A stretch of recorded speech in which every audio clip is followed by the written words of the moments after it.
Well, hello and welcome back to Elevate Ordinary. I'm your host, JonMarc Grodi. And I'm Teresa Grodi. And we're back with another extraordinary conversation about the ordinary pursuit of truth, goodness, and beauty in marriage and family life. All those little ways, those little places God's given us, things to do in our lives, how we can see them better, see them in light of eternity, see the temporal things in light of eternity. That'll be a good conversation today. We're talking about pendulums today. Pendulums don't swing like a pendulum. And Teresa, you're the one who brought up this topic a while, but you're talking about it a lot the last few months, but I'll try to characterize it and then you can correct it if you'd like. But we're talking about being the kind of person that doesn't swing back and forth according to the whims and the fads of society, whether those in the external society, whether those are the whims and fads and passions and excitement in the church. You know, how do we become people who are stable? And we recognize in ourselves, we recognize in the church, in society as a whole, that we're people who just tend to be swinging back and forth, who get caught up on each new fan or bandwagon that happens to come through. And oftentimes we think we're doing good things. You know, we think that we're doing good, we're concerned about important things, but we all recognize that we tend to be people who are yanked about by our emotions and our passions. And so we're going to just talk about that as kind of a lens to look through today. What is that problem? Where does it come from? And how do we become kind of mature, stable people? Yeah. I agree. Yeah. I agree. Yeah. So if you're joining us and you haven't seen our top 1 ranked episode, bandwagons, ranked by us. We asked our kids, by the way, all 6 of them. We ranked it, just the 2 of us. Actually, it was just me. Did a blind test to see more controlled. We'll link it below, our episode on bandwagons, what they are and why you shouldn't jump on them or should think twice about jumping on them. In light of the Catechism of the Catholic Church is a really excellent episode. Turned out really well. Yeah. So check that one out. We're going to do an episode today on kind of how to become a stable adult in the Catholic Church. And then we're going to do an episode on why stability is important in the Catholic Church. And it is way more important than I think. I mean, we don't even give it a thought. So, yeah. This is the how-to coming from a couple of experts here. Never swing like pendulums, ever.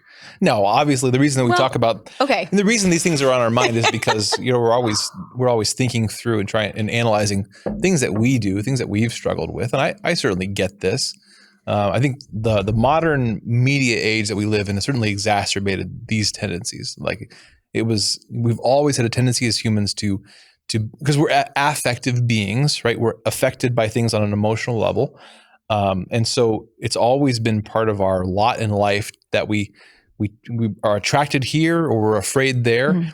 And we are often people who are just moved back and forth without thinking between, what our passions are driving us towards or away from. But also, then the world, the flesh, and the devil take advantage of that proclivity in us and use it to yank us back and forth. And again, in the modern age of media, omnipresent media, news, social media, advertisements everywhere, it's only gotten easier to slip into that mode and just be a person who is always kind of at the sway of something, something that's yanking your chains. I think, so what has made me think about this over the last few years is that I'm really into YouTube because I'm a gardener. I really like to cook. And some of that stuff is just best visually on YouTube. So I've gotten in, whatever. So I've gotten into YouTube in the last few years. And I started noticing that a lot of my influencers would be talking about the same things all as like a collective. Okay. And it used to be more overt, like they would tag other people and there would be like this chain of people, talking about the same thing, but they would be doing it openly and intentionally. And then I'm just like, is every single person I follow on YouTube, from like cooking show to homeschooling, all of a sudden talking about grocery shortages and how to stock up your pantry? Or is someone on the back end of this bringing it forward? You know what I mean? Are they saying like, you'll get the most trend? What is trending right now is talking about stocking up your pantry because of the food shortages or because of meat shortages or what you're going to do. It's the most clicked thing. And then I was like, well, that kind of stinks, because if there wasn't a shortage, we're certainly creating a shortage because everybody is talking about stocking up your pantry, right? So this was just kind of in my head a little bit, maybe for the last couple of years. And then I started noticing recently that a particular trend or a particular like thing within the Catholic Church, particularly among Catholic women over the last maybe 10 years, was all of a sudden being supplanted in the last 6 months by the total opposite. And I'm not going to get specific about this because it's like uncomfortable and I don't have it fully formed. Mm-hmm. But it was like all of a sudden, so many Catholic women started talking about this one thing that was a complete 180 degrees of what they were talking about last year, like maybe in the last 6 months. And so then I'm seeing kind of like the fallout then among real people in my real life, changing up what they do because I'm assuming they're seeing it somewhere. Okay. So then I started thinking like, well, are we going to throw out all of this stability that we have kind of worked towards, as Catholic women, for all of a sudden this trend that is just like I've seen women do in the last 6 months. And I know I'm being really esoteric, but I don't want to say it because I don't have it fully formed yet. Well, but what it made me think about is like, how do we guard stability? Because what I started noticing was that this particular trend, like JonMarc and I had talked about practicals in our life and how we were going to live practicals in our life, and we were at peace. But then I'm seeing all these trusted Catholic women start talking about this. And then I started second guessing the decisions that my husband and I made together about our particular life and saying like, well, these women can't be wrong. So I must be wrong and I need to change with the times. Mm. And maybe I do. I don't know. Maybe I'm wrong. But the very fact that like I'm starting to second guess my relationship and our decisions made in my marriage, which is really only the place where my decisions should be made because of the new trend that has come in. Yeah, and there's a couple aspects, right? There's one is just the proclivity of human beings, all of us, and we all have areas in our life where we're weak on this, where we feel before we think, right? We're emotionally affected and drawn to something or pushed away from something, and then our reason comes in and we try to make sense out of it. So that's one issue that we all wrestle with in some areas of our life. But another aspect, and this is why we're thinking about pendulums today. That's our metaphor. It was bandwagons at one time. Today it's pendulums, because one of the effects of that too is that we then tend to get this swinging effect in our lives, and it's more exaggerated to the degree that we allow ourselves to be people who are too moved by passion without reason. And again, we're going to get into the virtue stuff, but broadly speaking, the virtues describe the person who is mature, who thinks first, who interprets their emotions before they react, before they move. Their thinking isn't driven by their feeling. Their acting isn't driven by their feeling. They're reasonable people first. They turn to truth. It's not that they don't feel, but that those feelings are data, but they're not driving the thought or the action. Yeah, I think part of the pendulum thing, especially among Christians, is that we're let's be more specific, Catholics, is that we're always looking for a list, right? We're looking for the list of things that will keep us away from sin, right? And that will keep us on the right track. We're looking for the list of mortal sins. We're looking for the list of ways that demons can enter into our life.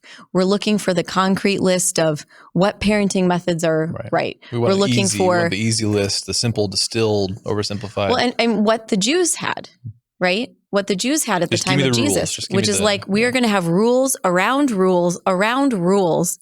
And if I just follow all these rules, the sin can never get into my heart. But then Jesus comes and tells us that it is already in your heart, right? It's already in your heart, and that he doesn't want that for us. He wants a fully free person who is full of peace. Yeah. And so what the church does give us a list. The church does give us a list, and it's the list of virtues, because virtues are not a list of thou shall and thou shall not. I'm ignoring the 10 commandments because they're the elephant in the room and we all know them. But like the virtues is the list of the habits that make you an adult, that make you a powerful person in your community, in your parish, and in the church. Because, we all have that person who we're like, how are they they always have the right thing to say. Like that person is just they're I'd love to have that person as my spiritual director because they always just have the right thing to say. Like, how do you get to be that person? And the way that you get to be that person is that you grow in the habits of virtue. Yeah, I want to back up for a moment with the list thing. Like, why are we attracted to lists? Like, why do we like listicles? Five things you can do, 10 things you can do. Yeah. Well, there's a reason throughout all of human history, and you brought up some biblical examples. There's a reason why we're attracted to that. Again, note the word there. We're attracted to that. Mm-hmm. Like we have an attraction. It's not necessarily that this list is right. It's from the church. It's from scripture. It's that, it's a list, right? There's something in us that's attracted to that. And one of the things that we tend to, again, this pendulum that we all, one that we all commonly experience is having a swing towards being very motivated and, just give me the list, give me the self-help book. I'll do it all. I'm going to be disciplined. I'm going to clean out my house. I'm going to do all the things. And then ultimately crashing and burning and swinging back in the direction of, you know what, actually, I'm going to watch Netflix and order chicken wings all night long. Which is what we will do tonight. Right. I mean, to use a crass phrase here, like kind of the binge purge cycle, right? Like there's a reason why humans swing between these things in their lives. And it's because we are always wrestling with being people who are driven by our passions. To the degree that we're driven by our passions. We're to use the old Greek metaphor, we're a charioteer on their chariot whose horses are completely determining where the chariot goes. He's lost control. He's not even holding the reins. He's just holding on for dear life. And the horses are running here to the apples and they're running away because, a noise was made. And we get this pendulum swinging because our emotions tend to swing between they swing too much in one direction and then it causes turmoil in our lives and then our passions push us in the other direction. And so we get really disciplined and then we get really lax. We get really, there's a reason why after the new year, every year that suddenly gym memberships rise because everybody gets really excited and really motivated and then it swings back in the other direction. And one of the ways that this hits really close to home for us as Catholics is we're not swinging between good and evil things. It's not that simple. We're swinging often between good things, right? Think throughout Christian history, as we've swung between really legalistic, focus on the rules to really liberty, freedom, virtue oriented type stuff, or the swing between, in church history, between really focused on the spiritual side of human beings and the physical. We tend to get these swings in theology. Tend to get these swings in philosophy. But they all come back down to this basic root cause in the human person that if we're allowing ourselves, our thinking, our acting, our decision-making, what we're focusing our attention on to be driven by our passions, then it's going to be attracted here, and then it's going to overcorrect over here, and then it's going to go back and forth in all kinds of areas of our lives. Yeah. And lists specifically also absolve you of responsibility, absolve you of adulting. Like if my checklist for parenting was, this is what CPS wants to see in order to not take children away. Or this is what a daycare sets as a list of how the children are cared for in a day. And as long as I check those boxes, then that means I'm a good parent, or this is my husband care list for the day. And as long as I'm checking those boxes, I've checked them all, we're good. Right. And it's like, but that, like, obviously that's missing something, right? You would look at those lists and you'd be like, well, that's a little silly. Well, and again, the words that you used in there, again, the thinking there is driven by fear and desire, right? In so many areas of our life, what we choose to think on or focus on or how little or how much, whatever, if you trace it back, it's not because, no, I'm thinking reasonably and objectively about what the right thing to do is here. Oftentimes our reason for thinking about it in the first place is because we're afraid of something or there's something that we're craving that we want. Or even that there's something that we're hiding from ourselves that we know is the problem. And it's like, it's not my inability to forgive my family. It's because I didn't know about this Marian apparition. And I'm a Marian apparition person. Like my master's degree was in Marian apparitions. It wasn't. It was a history degree focusing on Marian apparitions. But it's like if you're ignoring, the real ways that like sin has attached inside of you. But you're checking off the cleaning list because you're a good wife, or you're checking off the Marian apparition. Well, I shouldn't use that one because you still get grace, right? Even if you're checking the boxes when you're doing sacramentals. Yeah, God, as C.S. Lewis says, God always gives us credit for our better intentions, even if our motives are mixed, something like that, he says. Yeah. So we're given lots of kind of messy examples here. But again, the point is that this is just a common pattern in human beings. Pendulum swinging, and getting on this bandwagon and then jumping over on this bandwagon. We see it in society. We think we see it in other people, but we recognize it in ourselves. Like we all have areas of our life where we've done this. We've gotten on board with, we've gotten scared and so gotten moving in this direction, and then we've craved something and so we're moving over in this direction. We see these in the trends, on social media all the time. People get really into this and then they get really into that. Yeah. So I guess the question is, how do I stop myself from swinging the next time all of the trusted Catholic influencers tell me what the next big thing is, what the next book is, what the next huge revelation is? Yeah. So how do I act virtuously there? Yes. Well, yeah. The answer is virtue. But it's not just, again, waiting for, part of the way that we could get waylaid here is just to think of this as an external thing. Like, oh, I'm above, like we all think that we're above advertising, right? But we're not always noticing the fact that we're just in a sea of things. And it's not just whether or not I see an advertisement and I go out and buy something. It's that even my negative reaction to it is driving, my thinking or my identity. Wow. Right. So the point is that we want to get off that whole train altogether, right?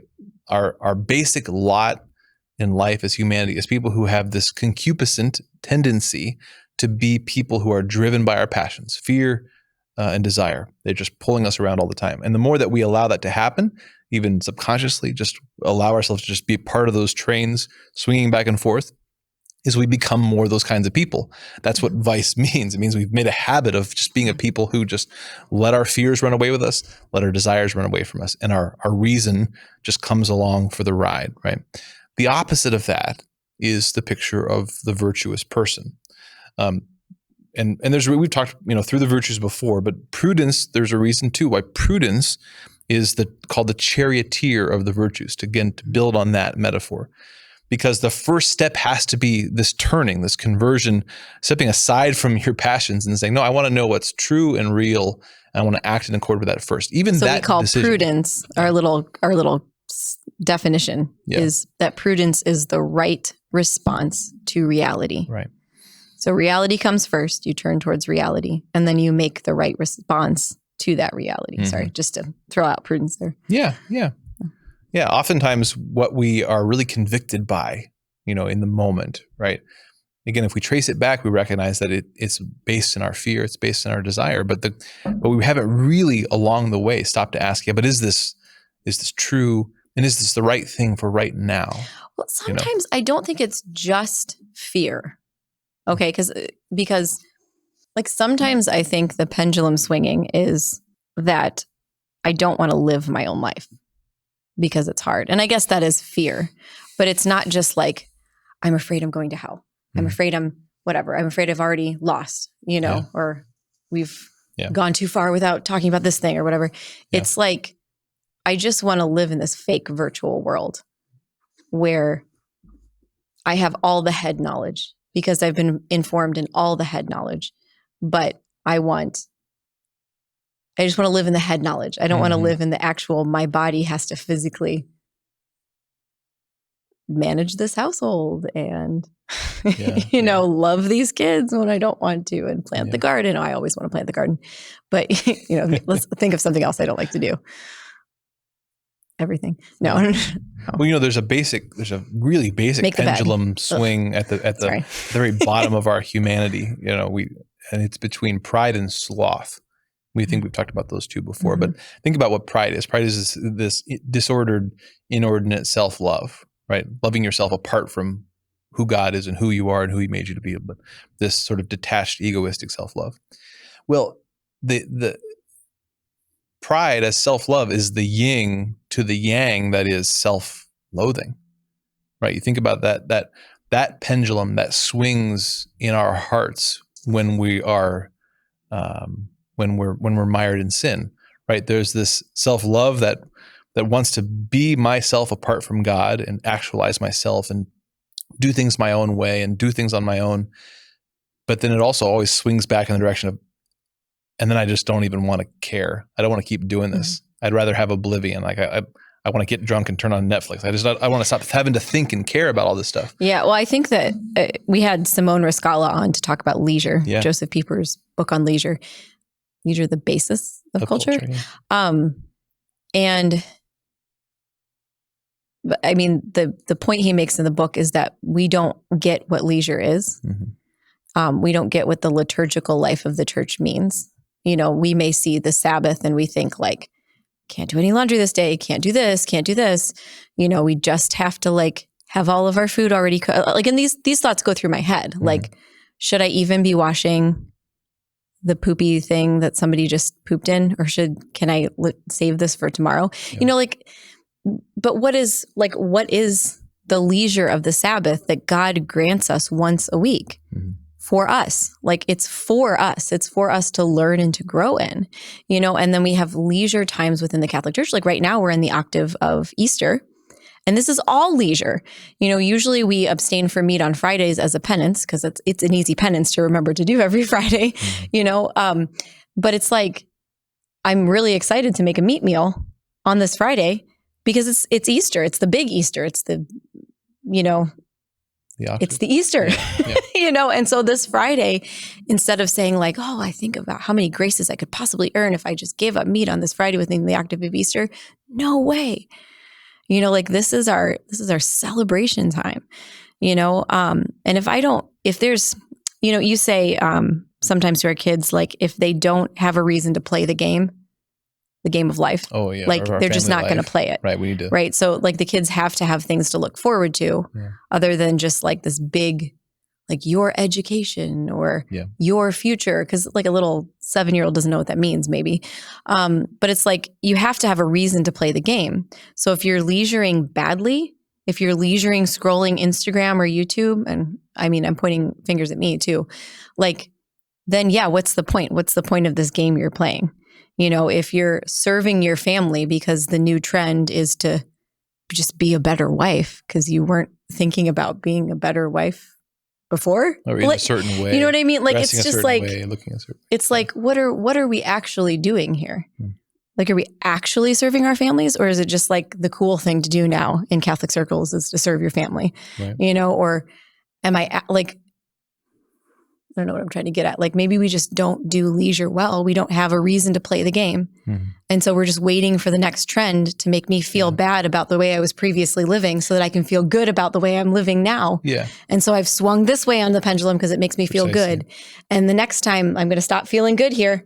And so I need the new pendulum swing to swing me over here so I feel good again, like I'm moving again. Yeah, if we're not careful with it, both our feasting and our fasting can be I won't say that they're useless, but they can often, let's call them rendered spiritually inert or fruitless because we, rather than making them intentional choices, you know, the right thing for the right reason at the right time, we tend to, again, in this area as in every other area of life, we tend to be a pendulum and we swing to things according to, again, our passions, right? So, you know, things aren't going great in my life, so I double down on the spiritual life because I'm afraid. I feel it slipping. So, but again, fear is driving it.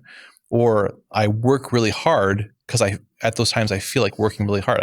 I stay late at the office. I work extra hours because I feel like working. You know, well then I Netflix and chill when I feel like it. That's a different thing than you think it is. I know. Yeah. Or is it? No.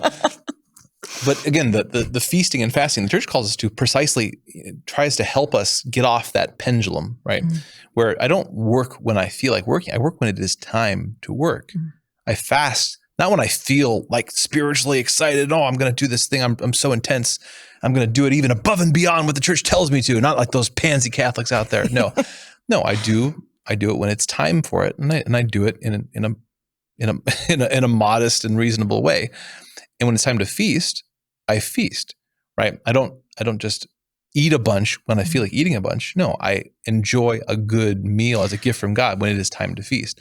So the point is that we can do both those kinds of things in the spiritual life, the feasting and the fasting, at precisely the opposite times for the opposite reasons. Yeah. We can do them for egoistic reasons, to just because I'm afraid or I desire this. This is what I'm excited about right now. But the church invites us to step off of that and say, no. This is about God's will.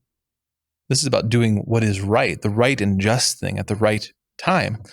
So there's a time to fast and you embrace it as a gift to God. And there's a time to feast and to receive it as a gift from God. And you want to do the right thing at the right time for the right reason. Yeah.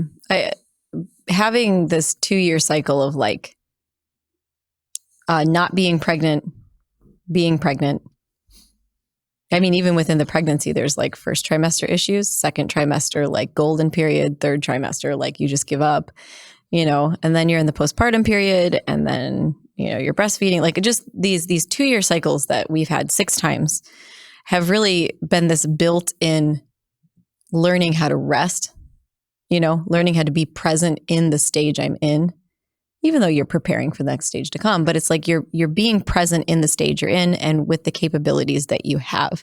And I've been thinking a lot too about like, as we see our parents, not just specifically our parents. So if you're our parent watching this, sorry, we're not just talking about you, but like, as we see our generations now, parents getting older and infirm and having issues with even with mobility, realizing that I will be there someday. And even though like, it's important to me to be like on my knees kneeling, there might be a time when that's not possible for me. And I'm going to have to suck it up and say, this is the time of life that I'm in, or I might be confined to a bed and I'm going to have to be like, well, this is the time of life I'm in.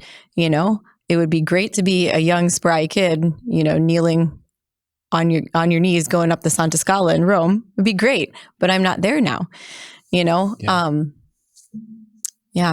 Yeah, that's actually a really good example. That like when we get the pulse of something weird going on in our lives when we previously we were kind of spoiled Catholics. Like we went to college in St. Thomas More Parish there in Bowling Green, and it was a good thing. We had access to the sacraments all the time and evening prayer, adoration was almost chapel, every day. awesome. But confession every day. Then we got married and suddenly we had much more constraints on our life. And it wasn't that those things weren't good and awesome things. They really were. But then suddenly you realize, but I was also doing what I felt like doing all the time. Yeah. And now I actually have to, in obedience to God, I have to make different choices that go against the movements of my passion. So it was an opportunity for growth. And we encounter this still, throughout our lives, that whenever you reach a point where you encounter a moment, this fork in the road, these biblical 2 ways that God gives us of where what I feel like doing now conflicts with what I know to be the right thing. If I'm thinking reasonably and honestly about it, then that's a moment of real growth, because you're stepping off, you're distancing yourself from the previous version of yourself that was just addicted to swinging in the pendulum of your passion. Now you've become a more free person. You've become a person that stays attentive to God and discerning truth and reality and right action, regardless of how you feel. And now the other end of that, again, the trajectory of the virtuous life is that more and more your passions are brought into line with reason, so that that your heart is right there with your head, oriented toward the right thing. But it's those moments of winnowing, where we as the charioteer got to bring those horses in line with what's true. Well, but also God begins to take the sucker out of your mouth at times, and he begins to take them away from you. Sacramentals, daily mass, you name it, as a married person. Your will. Yeah. Yeah. Like God begins to take those things away, even good things, even very, very good things, because God sees your heart. And if you have this absolute one parenting strategy that is the end all be all and it's perfectly theologically correct, God may say to you, here's a NICU baby, right? Here's the NICU baby. Here's a C-section and then a long, horrible, awful recovery, and he's doing it you can learn from it. You can go back to your ideal. But I think sometimes what needs to be taken away, what God starts to take away from you is your desire, your passionate desire to care about that one thing. And then eventually when that caring goes away, you can make the free, not fearful, like in free and like with the, what do I always say? With the full, with the full weight of your freedom, you can then add that thing back in and it's now ordered. Whereas before, maybe you had this thing that you were absolutely positively going to do because you were afraid of the consequences of not doing it. I'm terrified that if I don't choose this parenting method, my child will never recognize the Holy Spirit and they'll end up being, what will my friends think? Or you're afraid. And then God, truly through marriage, like God shows you that he is present in your sacrament. This isn't like a fun thing to say that like God is the third person in our marriage. It's like he really truly is there and he is the most active person in your marriage. And actually we're going to have an episode coming up about marriage, a little more about marriage. We're kind of talking about it, but like, I don't know what got Teresa off on that tangent. I want to go back to the example of the Sabbath today because I think it's just such a helpful one. Like we get to the Sabbath, if you're trying to take Sunday seriously, right? You get to Sunday, and sometimes you get to Sunday and you have this burning desire to keep working, right? Right? You want to just keep working, and it's this moment of this act of faith, like God, okay, I'll trust you, and I'll stop working, and I'll do the Sabbath day. Sometimes we get to the Sunday and we're afraid. Like, if I don't keep working, if I don't just squeeze every little drop of work out of this Sunday, what if I don't get everything done? And it's this moment of real faith saying, but I'm not going to be a person who makes decisions based on my fear or my desire. God has commanded me to make the Sabbath holy. And so I'm going to let go in ways that I can't see how this is going to work out. I mean, it's a real moment of faith, but it's also this moment of real growth and virtue because you're getting off the train of a person who swings between your fear and your desire. You say, I'm not going to be the kind of person who makes decisions or even allows the train of my thought to be determined by those things. I'm going to turn to truth and reality and the real responsibilities that God's given me. Yeah, and we've mentioned this a few times before. Like, I'm not the only people, but like, if you ask yourself, what am I afraid of in the moment when you're trying to make a decision? Like that's really beneficial. Like on the Sabbath day, like, should I really load and unload the dishwasher? Like, what am I afraid? Or if I see something that needs to be done, like I'm a mom, like Sabbaths are different. Okay. Because food still needs to be cooked. And true, if we meet a family at church and we're like, yeah, why don't you come on over? We're going to let's have some ice cream or something like that. Like that will then mean that I have to put something together, right? So we don't want to limit hospitality either on the Sabbath. But if I ask myself, what am I afraid of? Am I afraid that God is going to punish me for cooking to open my home for hospitality for these people and for my children to enjoy other Catholic kids over on this day and for us to build a relationship? No, I don't think God's going to punish me for that. So what am I afraid of? Stepping back from the pendulum and becoming a person who is able to remain stable. That's part of that's our ability to discern in those kinds of situations. Like how do I bring about the best good in the situation? We can't do that if we're a person who can't have any space between ourselves and our desires and our fears. We're just kind of caught up in them. And you brought up a couple of things you mentioned in passing, like things like parenting questions or cleaning questions. Those are both areas where I can really see, the pendulum, how it's swung in my life from time to time. I've had times in our family life where I see the messiness of our family household and I'm afraid. And I'm just like, oh man, we got, I don't want to be that family, right? I don't want to be that family. And so I get really into cleaning and really into the family system of cleaning. And it's not that cleaning is bad.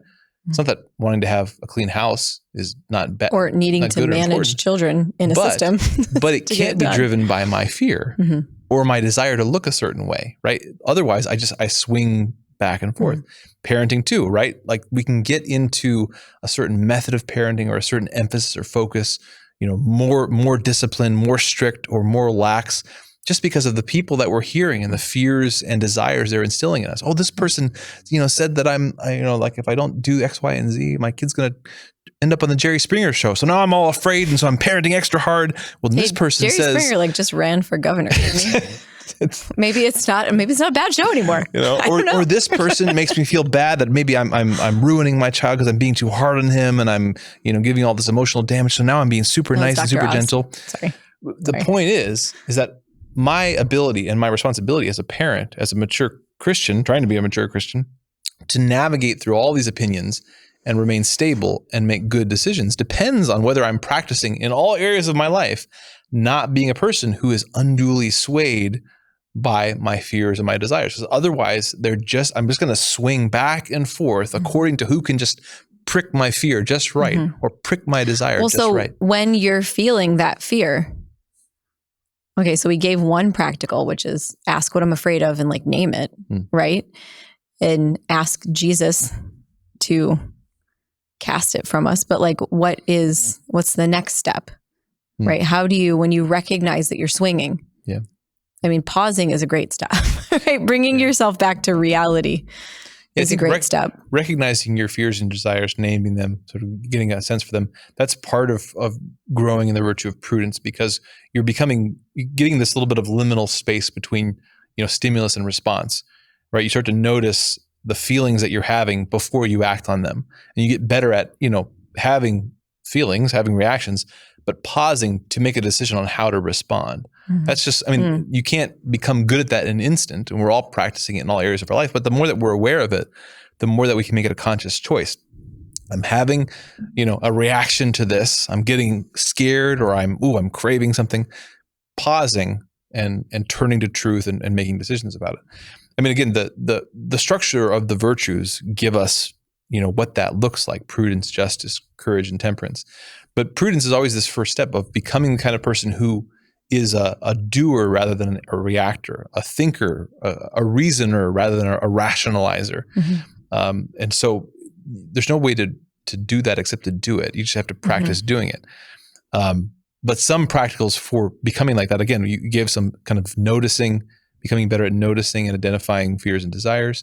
I think a daily examine is really good in that, because we often focus and obsess over and kind of ruminate over our sins, but we don't do enough of kind of the post-mortem on our sins, of looking back and saying, yeah, what led up to that though? I yelled at my kids, but what were all the fears and desires swirling in me that I let get completely out of control that led all the way up to snapping and yelling at my kids? Yeah. Like this morning, you just woke up late and you were just kind of sleepy. Yeah. And the whole morning I was just like, I've already done something to make him mad. And that's what I was ruminating on in my head the whole morning. And it made a crappy morning.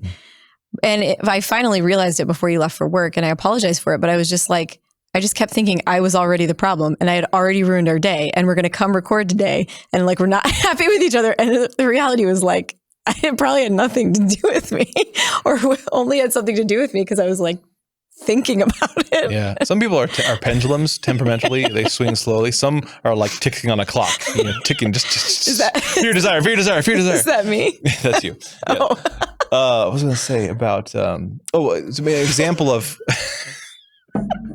that we all. It's really true.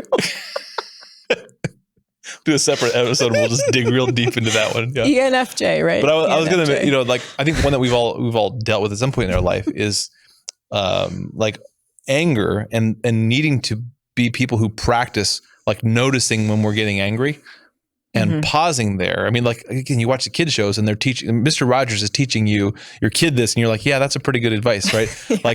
When you start to get, what is it? When you feel so mad that you're going to roar, this is Daniel Tiger. But it's the same thing. You need to take a deep breath and count to 4. And you're like, oh, that's kind of silly and simple. But you're like, no, that's real.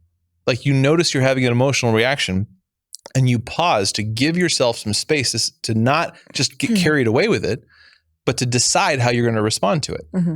And that's an example. It's a simple thing, but it's a really helpful thing. Like pause for a moment, take a breath, and then begin to decide how to react to this. And sometimes just giving yourself the space to remember, again, what's real. Like in the moment, I'm really afraid of this. But you step back and remember, wait, God's in control. Like he's got this. His grace is enough. Ultimately, he's going to work everything out. Okay, so in light of all that, okay, what's the right response to this? Oh, you know what? I actually don't need to do anything about this. It's fine. I can go on with my life. But that practice of noticing how you're feeling and taking a pause and then beginning to think intentionally and decide intentionally. That's part of just this. We have to practice it everywhere in our lives. Well, so because we started this episode talking about social media and trends and things, I mean, I think it's, so if we're not talking about kids in your home, I think it's a good idea to let the thought experiment run in your head. Like, is this trending? Like if I go to every website and everybody is talking about this one thing in this area, maybe people are all making a really, really big deal out of things because it's what gets clicks right now. You know, and if for some reason I just had no access to the internet for an entire month, would I even know this thing happened? This thing existed or this trend was happening? Yeah. Probably not. And what would that look like if I didn't know that this trend was existing? Well, I'd get up in the morning and I'd make decisions based on my reality, right? And keeping that larger context in mind is helpful. Yeah. I mean, another one I think is I forget what the other one was. Let me read this quote from G.K. Chesterton. Maybe it'll bring it back to my mind. Okay. He writes in Orthodoxy, "It is always simple to fall. There are an infinity of angles at which one falls, only one at which one stands. To have fallen into any one of the fads from Gnosticism to Christian Science would indeed have been obvious and tame, but to have avoided them all has been one whirling adventure. And in my vision, the heavenly chariot flies thundering through the ages, the dull heresies sprawling and prostrate, the wild truth reeling but erect." That's a complicated quote there, but he's talking about fads. He's talking about how the norm, the default is to be carried about by every new fad in the church or in society, and how boring that is. The real adventure, and this is, I mean, he's giving a portrait of sanctity, of holiness, of being a saint, is the person who, again, is not of the times, but of the eternities. The person in the church that doesn't change according to the times and the fads and the emotions, but who has their eyes on heaven and is stable, moving towards God. You know, something I've realized in my own life is that the people who take a stand when whatever the hell is going on, okay, whatever it is, and the people who come out and take a stand, as I continue to live my life, those people are people that I start to lose a little bit of trust for. And I'm not talking about, don't try to pin this on any one person, because I'm actually only thinking about people in my life and not like on TV or whatever. But when I notice that people address something that's like occurred immediately, and they're like, we all need to take a stand, I automatically think to myself, I don't 100% think I can trust that person's judgment. And maybe it's just being a historian, because like, I don't even know how journalists do it and like have to pump out articles every single day, because I want to make sure that my big thesis is vetted and edited and everything in it is sound and perfect. But like the idea that like there's always something that we're looking for to take a stand for or against, like it erodes my trust in those people. And I usually never go to those people for guidance. I find the person who's been a steady, stable pillar of orthodoxy, and I'm like, hey, what's your opinion? You know, on this particular, what should I do in this particular situation? It sounds weird to say to our ears, right? To question the person. Like, obviously, isn't the person taking a stand? Isn't that person right? But like, again, open letters are a dime a dozen nowadays. You know, wanting, you know, calls to cancel X, Y, and Z, or, you know, people who are making a big stink on social media about, you know, the figure, the secular figure, the church figure they don't like. They're a dime a dozen. We take stands really, really easily. Like, we make big public deals about things really, really easily. And again, it's not that there isn't a time and place to put your foot down and stand still. But again, once again, the pendulum, right? We are silent when we ought to speak up, and we are loudmouths in our society at times, then we should just shut up and wait and see what happens. Once again, because we're people of the pendulum, right? There's a time for both of those things, but only the virtuous person can discern those times. And because we are collectively, we're just not virtuous, we tend to always want to speak when we should wait and be patient and pray and be silent. And we're always and then when the time comes when we really, this is the moment. I've been given that open door. This is the right time and the right place, the right person. This is when God has called me to speak up and take a stand. We're not ready for it. Why? Because we're people of the pendulum. We got to get off the pendulum. We have to practice being people who are not carried about by our emotions, but who are making decisions. What's the right thing, the right time, and the right way for us to do?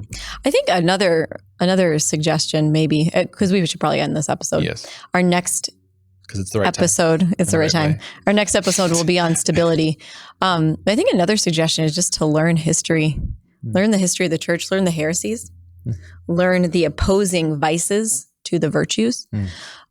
Because virtues sometimes can sound like a magic charm. Like you'll just get more prudent. You'll just get more justice in you. Judicial. I don't know.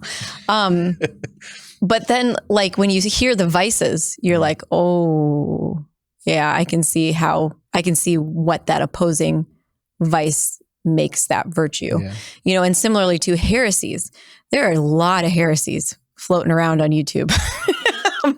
We probably say them in our show too. So it's important to, well, not intentionally, but it's important to know where people have erred in the past enough that the church had to step in and say, no, that this is reality. So anyway, our next episode will be on, we don't want to be a pendulum. We want to be stable. So why does stability matter? It really, really matters. Yeah, we're going to move from talking about from the individual, talking more about the family, and the particular one of the particular contributions of the family to the church is place and stability and continuity. That's kind of what the laity of the church, what the family coalesces into, is that tradition, that sensus fidelium, of the church. So, and we'll talk more about that in a bit. Thanks for joining us for this episode of Elevate Ordinary, this messy. Oh, it's always messy, right? Yeah, messy always. Actually, messy. I've learned a hack. You have to get through the first 15 minutes of our podcast before we actually get good. So there's a little life hack for you.